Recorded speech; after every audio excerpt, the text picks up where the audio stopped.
Bonsoir à Bruxelles, conférence des acteurs de la lutte contre Ebola. Les pays touchés bénéficient du soutien de la communauté internationale. Bouquet, 2 ans après les festivités de l'indépendance de la ville, présente une nouvelle physionomie, mais d'autres chantiers sont toujours en souffrance. C'est le cas de la place des Martyrs, dont vous verrez l'état des lieux dans ce journal. En culture, l'encre et la plume à l'honneur à la cérémonie de remise de prix aux 15 lauréats du 4e grand concours littéraire de Guinée. Voilà pour le sommaire. Encore bienvenue à tous. À la conférence de Bruxelles ce mardi, 3 priorités étaient à l'ordre du jour. L'éradication complète du virus Ebola, la réalisation des promesses de dons et l'aide à la relance de l'économie des pays touchés. Bien avant cette rencontre internationale, le président de la République, professeur Alpha Condé, a reçu certains diplomates européens en audience. Sanassi Keïta, bureau de presse de la présidence de la République.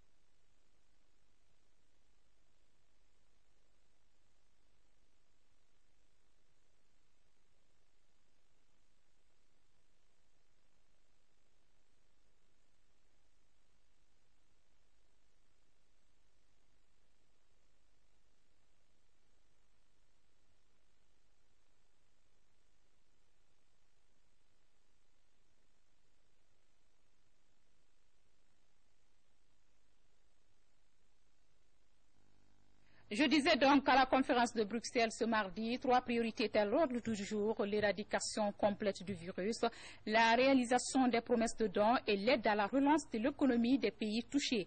Bien avant cette rencontre internationale, le président de la République, professeur Alpha Condé, a reçu certains diplomates européens en audience.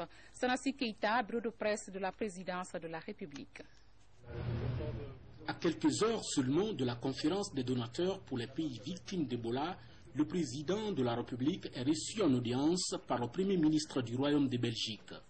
Les discussions entre Charles Michel et professeur Alpha Condé ont porté autour du soutien de la Belgique à la Guinée dans le cadre de la lutte contre la maladie à virus Ebola. Monsieur le Premier ministre Charles Michel a d'abord félicité le président Alpha Condé pour tous les acquis démocratiques qui sont en Guinée depuis son avènement à la tête du pays. Deuxièmement, il a salué le courage des 3 États de Mano Riva-Younun pour leur lutte contre Ebola. Ensuite, les 2 hommes d'État ont passé en revue la coopération bilatérale entre la Guinée et la Belgique. Nous avons parlé du fait que très bientôt, si tout va bien, la Guinée deviendra un pays partenaire privilégié pour la Belgique dans le cadre de la réforme de leur politique étrangère, ce qui est positif. Nous n'étions pas dans cette liste jusqu'à présent, un résultat positif de notre diplomatie. Ils ont salué l'engagement de Bruxelles Airlines qui, au plus fort d'Ebola, n'a pas coupé ses vols avec la Guinée, ne nous a pas isolés. Monsieur le Président a remercié le directeur général de Bruxelles Airlines pour cet effort. Juste après cet entretien avec le Premier ministre belge, le président de la République arrive au Conseil européen. Professeur Alpha Condé est reçu en audience par le président du Conseil européen. Avec Donald Tusk, il a été question de la coopération bilatérale entre la Guinée et l'Union européenne. Et ce qu'il faut retenir, c'est que le président du Conseil a remercié le chef de l'État pour tous les efforts fournis dans le combat contre Ebola et il a rassuré aussi du soutien total de l'Union européenne, d'abord dans le cadre de la lutte contre Ebola, mais également dans le cadre de la coopération bilatérale, que ce soit les anciens projets ou le relèvement de l'économie post-Ebola. Pour le consul général de Guinée à Casablanca, ce rendez-vous de Bruxelles permet également de rassurer les investisseurs. C'est une très bonne chose. Ça peut montrer au monde entier le soutien que les pays ont pour les 3 pays africains qui sont atteints de cette épidémie. Et je crois que le président est en train de lutter dans ce sens afin que les investisseurs puissent revenir dans le pays pour continuer les travaux qu'ils avaient déjà commencés. Avec cette conférence, l'espoir est permis de voir la communauté internationale renforcer davantage son soutien aux pays touchés par la maladie à virus Ebola dans le but de la circonscrire rapidement. Baisse du prix du pétrole à la pompe, on en parle. Sur le marché, pas d'impact encore sur les transports urbains et articles de consommation. Ce soir, le ministre porte-parole du gouvernement annonce qu'une entente est trouvée avec les centrales syndicales pour une nouvelle structure du tarif des transports qui seront rendues publiques dès demain soir. Albert Damantan Camara est au micro de Sadou Barry, suivi. Suite à la baisse du prix du carburant à la pompe à hauteur de 1 000 francs qu'il a ramené donc aujourd'hui à 8 000 francs le litre, les populations s'inquiètent à juste titre du fait que cette baisse du prix du carburant n'ait pas encore été répercutée sur le tarif des transports et éventuellement sur un certain nombre de produits et de prestations auxquels ils ont recours au quotidien. L'explication est la suivante, il manquait un accord de principe avec les syndicats de transporteurs, accord auquel nous sommes parvenus aujourd'hui même avec l'aide des centrales syndicales et donc à partir de demain, une fois que les cadres du ministère des Transports et les responsables des syndicats de transporteurs se seront mis d'accord sur la structure des prix des transports et des différents tronçons intra-urbains et interurbains, la nouvelle liste des tarifs de transport sera mise à disposition, nous l'espérons demain dans la soirée afin que très rapidement la baisse du prix du carburant se répercute dans la bourse et au quotidien dans les achats des différents services des Guinéens. Donc la population ne s'inquiète pas, c'était juste un léger contretemps et très rapidement ils verront les effets de cette diminution du prix du carburant sur leurs achats au quotidien. Je vous remercie. Donc, pas d'inquiétude. Le ministre du Commerce invite tous les opérateurs économiques, importateurs du riz, à une réunion de concertation à son département le mercredi 4 mars 2015 à 10 heures précises. À peine installé, le nouveau ministre de l'administration du territoire a ouvert son premier dossier. Il s'agit du processus électoral. Général Bourema Condé s'est entretenu avec l'ambassadeur de la France en Guinée autour des sujets liés à la tenue des élections prochaines et le soutien de la France à la Guinée à travers l'Agence française de développement. Un soutien vivement salué par le ministre général. Plus d'informations avec Lamine Camara. Chaude poignée de main entre le nouveau ministre de l'administration du territoire et l'ambassadeur de France. Bertrand Kocheri est venu féliciter Général Bourema Condé pour sa nomination. Les deux hommes ont échangé autour des échéances électorales de 2015. Bien évidemment, on ne pouvait pas ne pas parler du calendrier électoral et de l'organisation du processus, parce que le MATD est un département qui est central dans l'organisation des élections et surtout dans la préservation d'un environnement apaisé pour les élections. Le diplomate français a saisi l'occasion pour réitérer l'engagement de son pays à accompagner le processus de décentralisation et de déconcentration en Guinée à travers l'Agence française de développement. Un soutien apprécié par le ministre guinéen. La France est un partenaire privilégié de la Guinée. Et je crois que des deux côtés, aussi bien du côté de la France que du côté de la Guinée, les deux gouvernements s'emploient à préserver, n'est-ce pas, ce climat depuis toujours. Au cours de cet entretien, Bernard Kocheri a également réaffirmé la détermination du gouvernement français à poursuivre son soutien aux côtés de la Guinée pour éradiquer l'épidémie à virus Ebola dans le pays.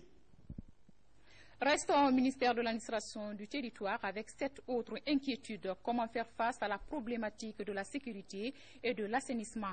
La question était au centre de la rencontre du chef de département et du gouverneur de la ville de Conakry, accompagné des maires des communes. Une réunion axée sur l'élaboration d'un document stratégique communautaire sur l'insécurité de la ville de Conakry. Moussa Bangoura, Ousmane Kamara. La rencontre du gouverneur de Conakry, les élus locaux avec le ministre de l'administration du territoire et de la décentralisation porte essentiellement sur la problématique de l'assainissement, la sécurité et la paix dans la cité. Monsieur le ministre de l'administration du territoire est notre tutelle. Alors quand il prend fonction, nous venons de saluer, mais aussi bénéficier des premières directives au moment où le spectre d'insécurité et d'insalubrité prolifère.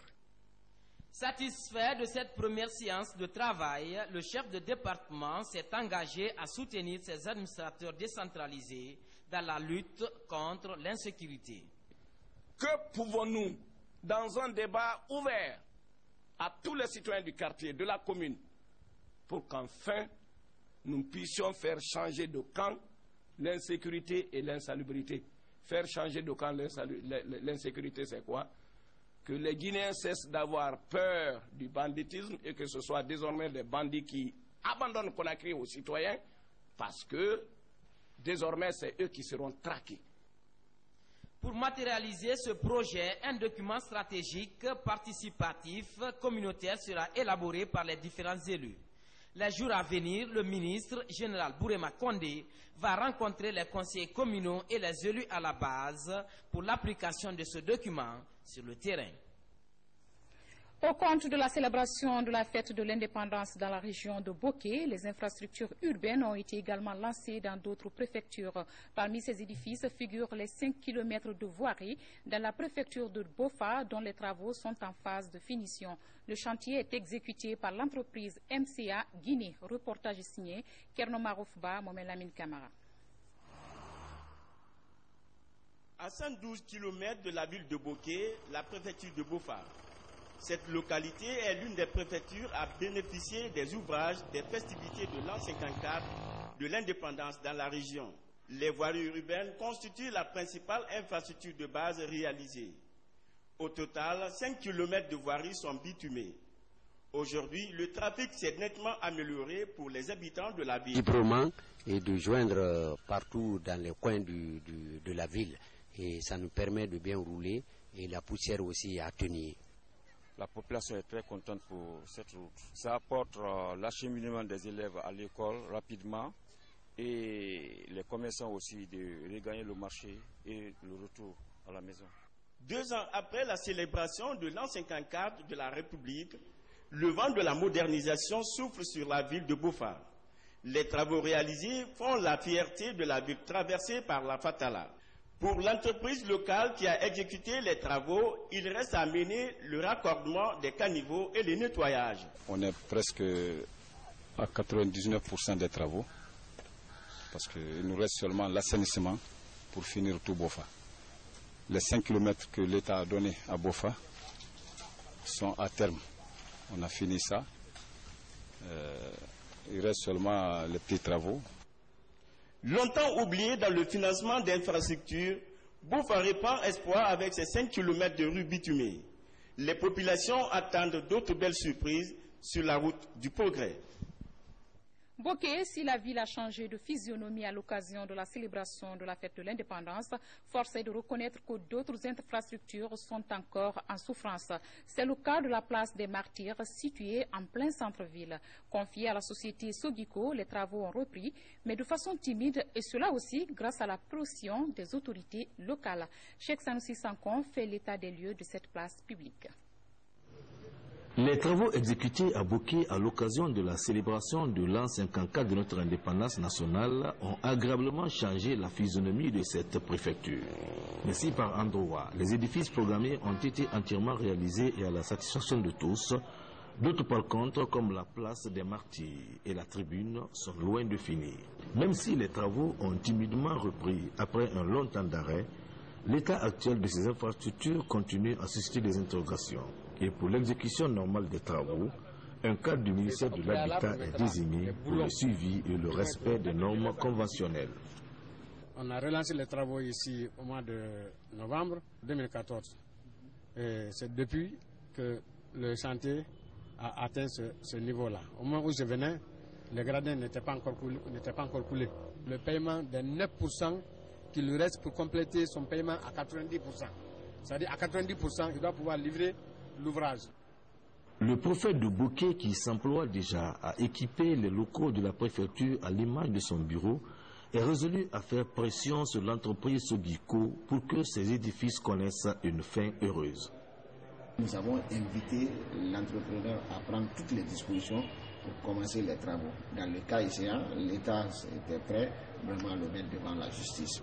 Ce retard que bien de personnes ont du mal à apprécier devrait amener les autorités des localités où les chantiers sont ouverts à veiller sur leur exécution pour nous éviter un éternel recommencement.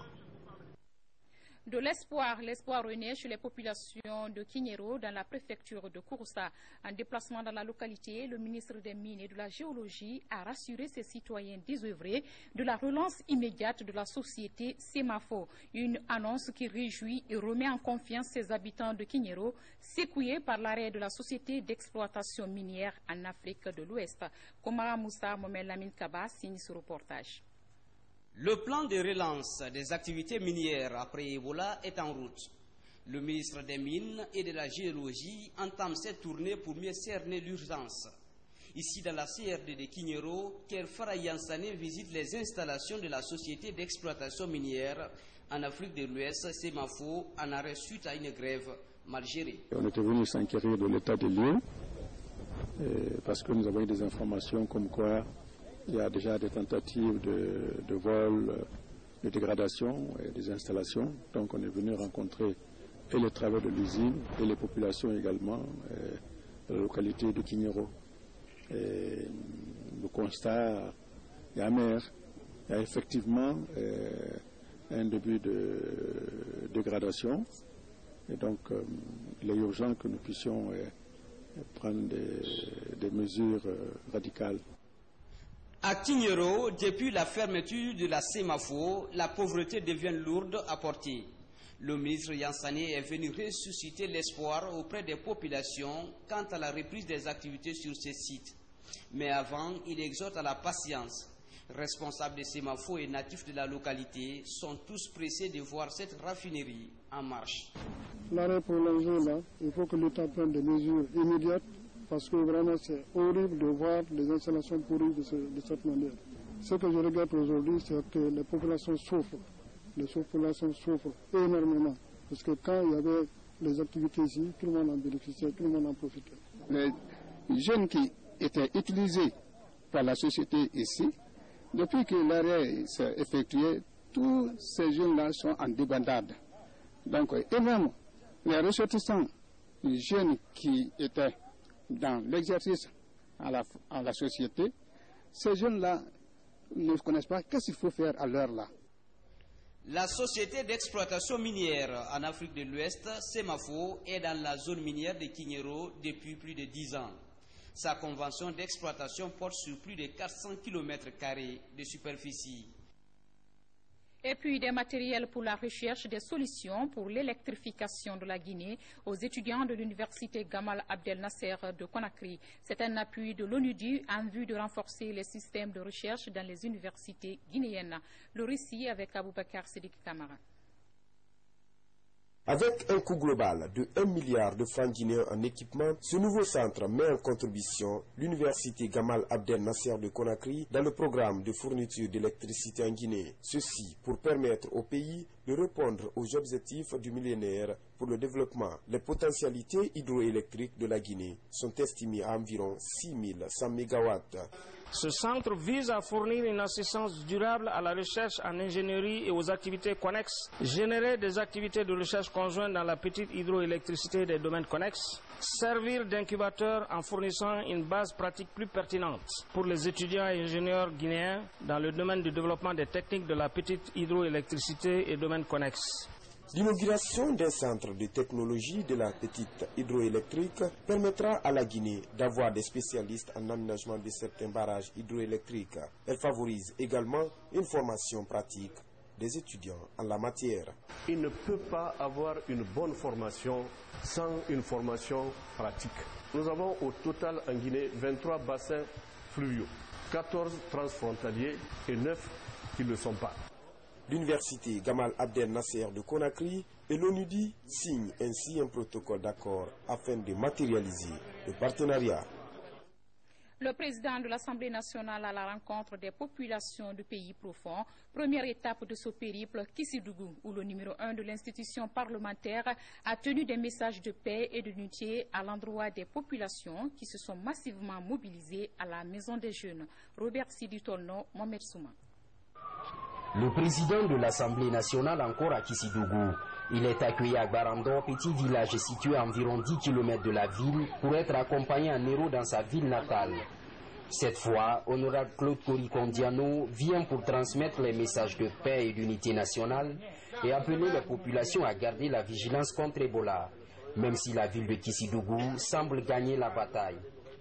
Depuis près de 3 ans, je me suis battu ici pour faire comprendre à mes frères, mes soeurs, mes mamans, mes papas de Kissidougou que Kissidougou n'a de chance qu'unis.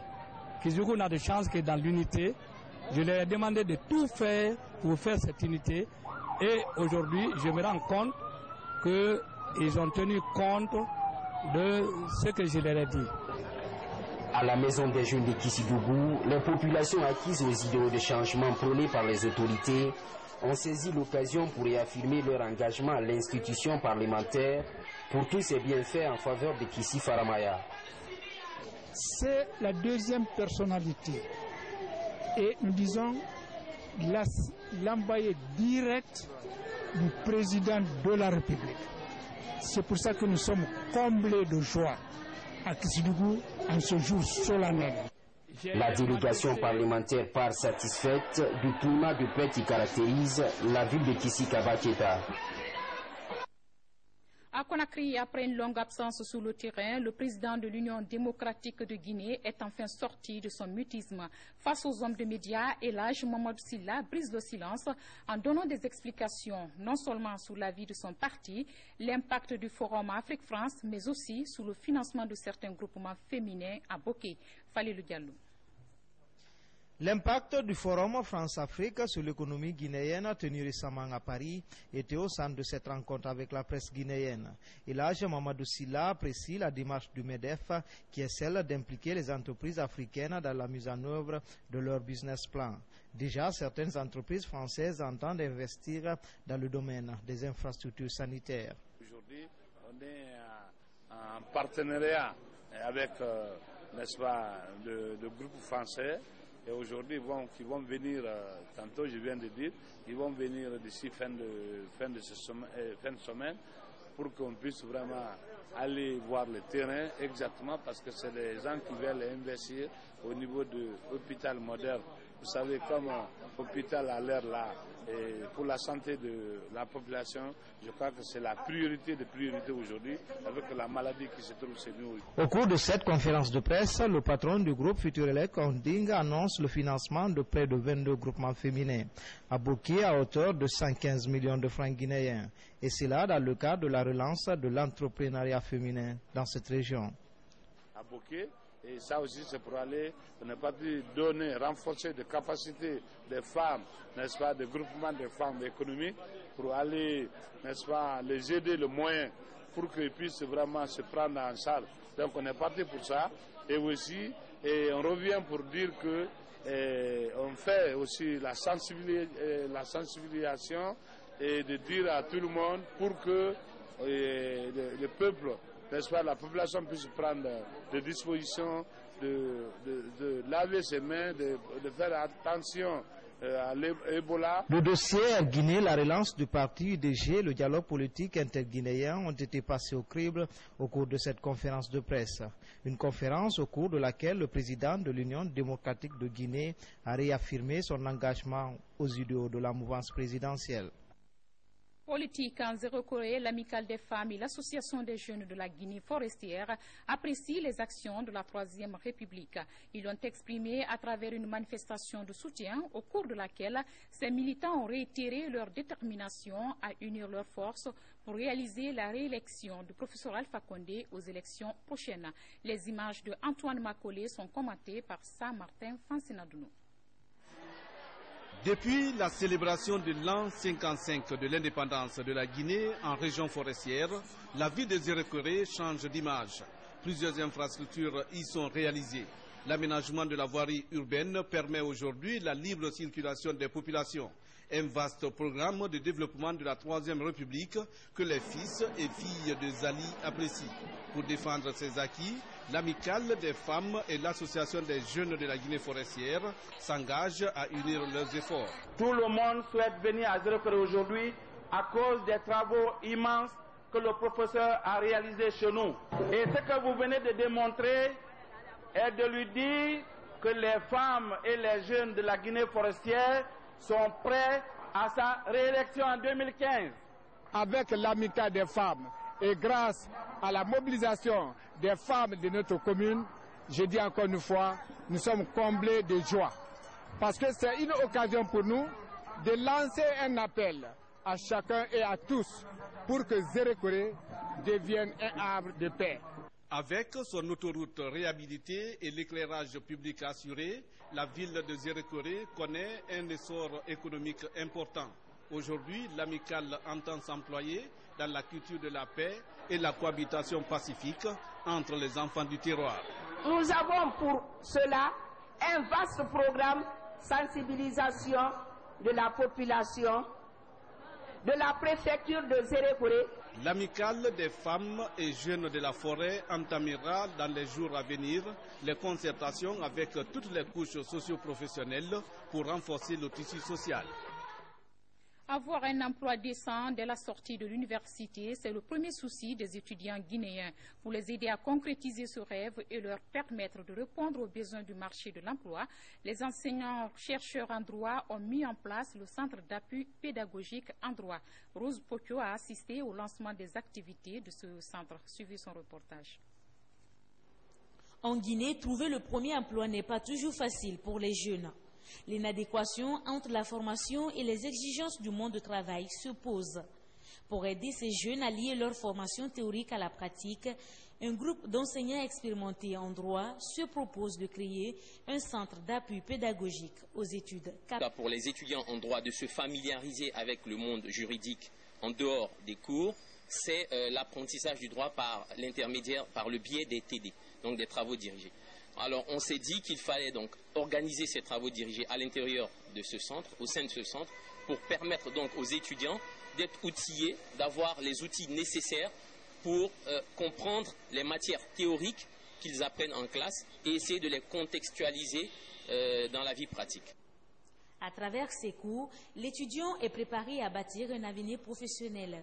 Les enseignements reçus doivent combler le déficit de formation constaté sur le terrain. Il est regrettable de savoir que des étudiants finissent leur cursus sans savoir exactement à quoi sert un avocat, un huissier, un notaire. Donc, dans le centre, nous aurons à inviter les professionnels de droit pour approfondir des questions d'intérêt pratique et à amener les étudiants à savoir à quoi leur sert leur formation, à quel horizon leur ouvre leur formation, pour que déjà, dès leur cursus universitaire, qu'ils puissent se familiariser au monde et élaborer un projet personnel pour eux-mêmes. S'il y a un tel centre qui est là, qui s'appuie vraiment dans notre qualification en matière de TD, puisque quand on parle de juriste, il ne s'agit pas d'avoir des connaissances théoriques dans la tête, mais il faut savoir mettre en pratique ces connaissances. Plusieurs étudiants se sont déjà inscrits à ces cours pratiques en droit. L'animation des travaux dirigés, le partenariat avec d'autres universités sont les points fondamentaux de ces rencontres. Le nouveau cadre de renforcement des compétences pratiques compte aussi s'ouvrir aux professionnels.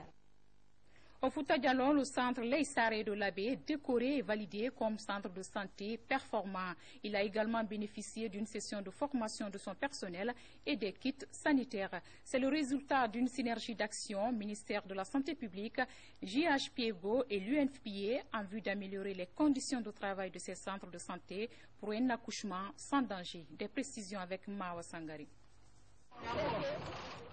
Une étoile de reconnaissance pour le centre de santé Leïsaré de l'Abbé. Une façon de montrer que ce centre est performant. Un choix validé par le ministère de la Santé en synergie avec JHPIEGO et l'UNFPA.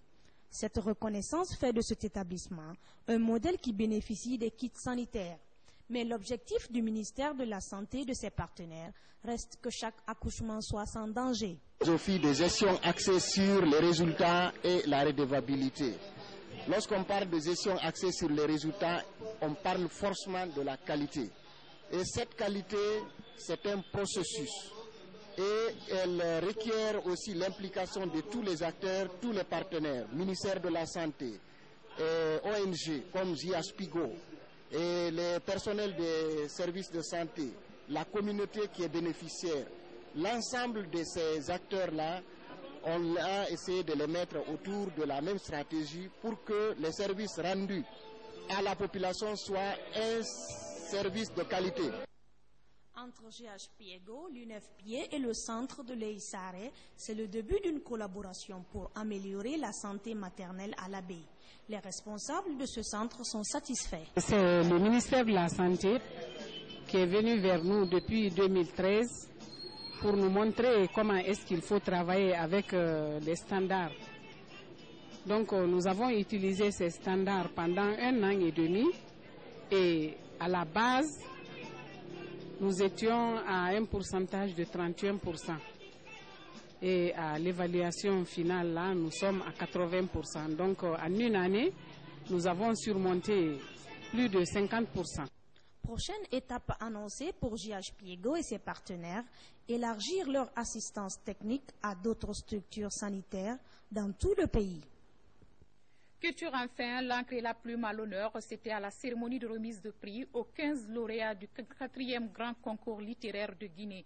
Une récompense qui intervient 4 ans après la tenue du concours. Organisé par l'Association panafricaine des écrivains, l'événement a connu la participation de plusieurs hommes de culture. Compte rendu, Mabindi Laïsouma. Ils sont 15 auteurs, romanciers, nouvellistes, dramaturges et de nouvelles scolaires à prendre part au 4e grand concours littéraire de Guinée. Depuis 4 ans, ils attendent des moments de récompense. Je suis vraiment ravi puisque je pourrais dire qu'il n'y a pas d'âge, comme l'ont dit le ministre, il n'y a pas d'âge pour écrire, pour s'instruire. Moi, personnellement, j'ai 82 ans. C'est une joie immense pour moi aujourd'hui que mon recueil de poèmes Ensemble pour bâtir soit retenu. Donc, dans cette poésie, dans ce recueil de poèmes, poème après poème, j'ai essayé de parler de tout ce que je pouvais faire. J'ai essayé de parler de tout ce qui, selon moi, peut aider le Guinéen à apporter sa part de contribution. Organisée par l'Association panafricaine des écrivains en collaboration avec le gouvernement, cette cérémonie de remise de récompense a connu la participation de plusieurs écrivains. Ces hommes de plume saluent l'initiative et exhortent les jeunes à tenter l'aventure de l'écriture. J'ai été fortement impressionné par cet événement, dans la mesure où c'était une rencontre des hommes de l'art et de la littérature. Art et littérature qui font partie intégrante des valeurs culturelles, historiques de notre pays. C'est pour amener la jeunesse notamment à l'encre et à la plume. Oui, l'encre, ça permet de mouiller la plume et la plume écrit l'histoire et la vie. La 4e édition du grand concours littéraire de Guinée a été organisée en fin 2011. Les résultats sont proclamés en fin mai 2012. Ce long décalage est dû aux événements politiques et sanitaires que la Guinée a connus, expliquent les organisateurs. Voilà qui met fin à cette édition. Grand merci à vous pour votre aimable attention et à demain pour d'autres pages d'information. Passez une excellente soirée.